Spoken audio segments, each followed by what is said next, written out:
сердце темных веков, опытный воин, известный только как отец, живет в лесу со своей молодой дочерью. Как охотник за головами, он охотится на свирепых чудовищ, угрожающих королевству. Когда создание замечено, королевство звучит тревога о необходимости его поймать. Несмотря на свои умения и упорство, жизнь отца разрушается, когда одно из чудовищ уносит жизнь его дочери. Зверь, виновный в этом, все еще на свободе, и горе отца становится неукротимой одержимостью. В жажде мести он обещает уничтожить всех чудовищ без последствий. Теперь он один в лесу со своим верным конем. Заки, отец, проводит свои дни, устанавливая ловушки и охотясь, и неустанно готовится к следующему убийству. Он ремонтирует свою броню, постоянно усиливая ее, всегда готов. Он даже создает мощную мазь из крови и органов тех существ, которых он ловит, свое собственное средство от боевых ран. Иногда отец покидает свой дом, чтобы посидеть у могилы дочери, разговаривая с ней в тихом спокойствии леса. Перед отходом он укладывает металлическую стрелу, помогающую душам отправиться в загробную жизнь. Хотя отец не верит в такие легенды, он продолжает ритуал, движимый силой, от которой не может убежать. Привычка, утрата и тоска по дочери, которую он никогда не сможет забыть. Однажды днем отец пытается отдохнуть в тени дерева, ветер нежно шепчет сквозь листья. Но его покой нарушается, когда окно его дома начинает сильно дребезжать. Взяв инструменты, он заходит в дом для ремонта. Вдруг из замка раздается громкий трубный звук, который распространяется по лесу. Некая тварь движется. Не думая, отец надевает свои доспехи и маску, готов со своим верным конем Заки отправиться на охоту. К утру, после тяжелой битвы, отец возвращается домой, его тело устало. Он спрыгивает с лошади и вбегает в дом, бросая отрубленную голову монстра на пол. Его раны многочисленны, но он не колебался. Он сразу же наносит свою самодельную мазь, быстрое средство, которое успокаивает боль и начинает действовать на его израненное тело. Наутро отец проснулся и увидел, что раны зажили. Мазь сработала. Позже он берет свой изношенный дневник, страницы которого заполнены эскизами убитых им зверей. Среди них белая обезьяна, которую он победил прошлой ночью. Отец вешает голову обезьяны на стену рядом с другими трофеями. Несмотря на это, он продолжает работу. Привязывает Заки к дереву, ставит ловушки и готовит простую еду. Этой ночью, когда отец спал, резкий скрип окон разбудил его. Он повернулся и увидел темную фигуру, стоящую в тени. Не раздумывая, отец схватил свой топор и бросился на существо. Борьба была жестокой, но к утру зверь был повержен. Отец вонзил деревянный кол в его тело, вонзив его в землю как мрачное предупреждение для любого существа, осмелившегося подойти к его земле. Позже, когда отец пил из ручья, его спокойствие было нарушено, когда дракон пролетел над ним. Это зрелище потрясло его, и он поспешил в дом, чтобы услышать звук королевского трубача. Зверь рядом. Не теряя ни минуты, отец забивает новый кол в стену, предвкушая трофей, который вскоре повесит на ней. Он возвращается домой, весь в крови и усталый. С его свежими ранами он разжигает огонь и вешает отрубленную голову оборотня на стену. Снимая шлем, он показывает глубокие раны от когтей на своем лице. Отец втирает мазь в раны, пытаясь уменьшить резкую боль. К утру боль утихла. Его лицевые раны почти зажили. В какой-то момент отец начинает вырезать дерево, создавая маленькую лошадку, а затем Соломли идет к могиле дочери. Он хочет рассказать ей о Заки, своем верном коне, который ушел, но слова его подводят. Как только он там стоит, снова звучит трубный зов, манящий к охоте. Отец вздыхает. Тяжесть усталости давит на него. Он готовит еще один кол для своей стены, но в своем утомленном состоянии он ударяет себя молотком, оставляя кровавую полоску на дереве. Усталость не останавливает отца, его решимость несгибаема. Он шел много миль, пока не увидел огромное дерево с листовкой от королевского стрелка. Отец разорвал бумагу, его сердце стучало, когда он ее раскрыл. Видение монстра шокировало его. Это было именно то чудовище, что унесло жизнь его дочери. Разъяренный, отец помчался к ее могиле, его клятва отомстить за ее смерть разгоралась с каждым шагом. Он углублялся в опасные земли на своем пути. После часов ходьбы он остановился на холме и нашел полузарытый в землю скелет. Ужасное зрелище напомнило о грядущих опасностях.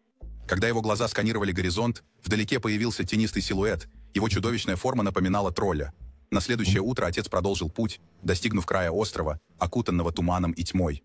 Не раздумывая, он шагнул в пещеру, ощущая, что существо ждет его. Внутри воздух был густым от напряжения. Ужасный вой зверя раздавался по стенам, когда они столкнулись в жестокой битве. Измученный, отец вышел из пещеры победителем, но его тело было покрыто кровью и ранами. Стремясь смыть остатки битвы, он вошел в ближайшую реку, холодная вода щипала его окровавленную спину, пока он позволял себе мгновение отдыха. В ту ночь отец остановился на том же холме, рядом все еще были скелеты. После короткого отдыха он продолжил путь домой, неся мешок с головой монстра, убившего его дочь. Когда он вернулся, отец неосторожно бросил мешок на землю, его разум уже был занят следующей задачей. Он пошел к могиле дочери, чтобы сказать ей, что все наконец-то кончилось. Он наконец-то сдержал обещание. Он отомстил за ее гибель. В это время в доме ветер тряс оконные рамы, и сила сбила банку с мазью отца. Густая жидкость разлилась, медленно ползая к мешку с головой чудовища. Эта мазь славилась тем, что лечит раны, но имела неожиданную силу, способную воскресить мертвецов. Вскоре тело монстра начало шевелиться. Его позвоночник медленно поднялся из останков, уродливое напоминание о силе мази. Когда отец вернулся домой, мешка не оказалось.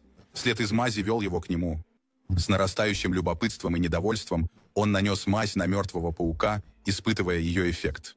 К его удивлению, паук дернулся и ожил на его глазах. Раздосадованный, отец хлопнул паука, но тот продолжал двигаться, неумолимо возрождаясь. С наступлением темноты отец готовился к охоте, его ум был сосредоточен. Но потом шум снаружи его дома привлек его внимание. Схватив фонарь, он вышел в темноту. Он увидел мешок, в котором когда-то была голова монстра. Теперь он был пугающе пуст. Дверь его дома была чуть приоткрыта, что явно указывало на то, что что-то вошло. Отец без раздумий вошел внутрь, осматривая все вокруг на предмет опасности. Вдруг шум с балкона привлек его внимание. Он бросился туда, и вот она, череп монстра, теперь лежал перед ним. Но прежде чем он успел среагировать, череп быстро санк в реку. Без колебаний отец выбежал на улицу, фонарь в руке, готовый к преследованию. Создание вынырнуло из воды, повторяя слово «тело» снова и снова. Его голос звучал с отчаянием. Ему нужно было тело для завершения воскрешения. Отец продолжал следовать за монстром в ночи, жуткое бормотание звучало в темноте. Наконец он проследил за звуком к ужасному осознанию, что монстр направился к могиле его дочери. Там чудовище пыталось использовать ее скелет как свой новый сосуд. Отец увидел пустую могилу, и его сердце забилось быстрее. Он ощутил ярость. Он следовал за следом монстра, его решимость была непоколебима. Он оказался в затопленном туннеле. Ушиная от приближающегося отца, монстр ответил холодно и насмешливо. «Отец!» — позвал он. В ярости отец бросился вперед, крепко сжимая горло существа. Он сжал его, выжимая жизнь из чудовища. С одним быстрым движением он вырвал скелет дочери из черепа чудовища, но оно сопротивлялось. Хвост обвился вокруг отца, затягивая его в борьбу. Но отец был быстр. Его нож сверкнул в тусклом свете, снова и снова вонзаясь в голову монстра. Наконец монстр замер, его сопротивление угасло, и он упал мертвым. Немного позже отец вернулся домой с головой монстра в руках. Он крепко сжал свою секиру и раздавил ее от ярости, удостоверившись, что монстр мертв. Затем с мрачной решимостью отец отнес скелет дочери обратно к могиле. Земля была тяжелой, когда он ее закапывал. Этот момент, это ужасное дело, стало самым трудным для отца, закапывая дитя. Каждая горстка земли напоминала о радости и утепляла душу, вызывая воспоминания о утраченных моментах. Отец замер, глядя на стрелу, которую он оставил на могиле дочери. Это был ритуальный символ, но теперь он пробудил что-то внутри. Решительно он вырезал кусок дерева и изготовил новую стрелу. С крепкими руками он натянул и выпустил, Стрела вошла в разлагающееся существо, в конце концов поразив его. Немного позже отец вернулся домой, его глаза задержались на окне, которое все еще не было починено.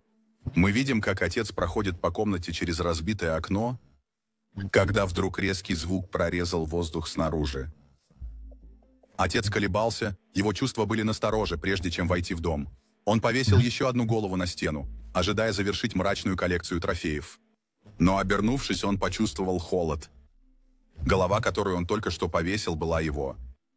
Резкий звук исходил от монстра, который напал и обезглавил отца в тени. Он использовал его тело для своей извращенной трансформации. Существо, теперь полностью воскрешенное, покинуло место с бальзамом от отца в руке, растворяясь в темноте. И с этим история подходит к концу. Урок истории. Заботьтесь о волшебном бальзаме, если вы отец-монстрыхатель в печали. Stoda Characters. Все становится запутанным, когда монстр хочет занять ваше тело. И всегда чините это окно, потому что, похоже, монстры любят делать драматические появления через разбитое стекло.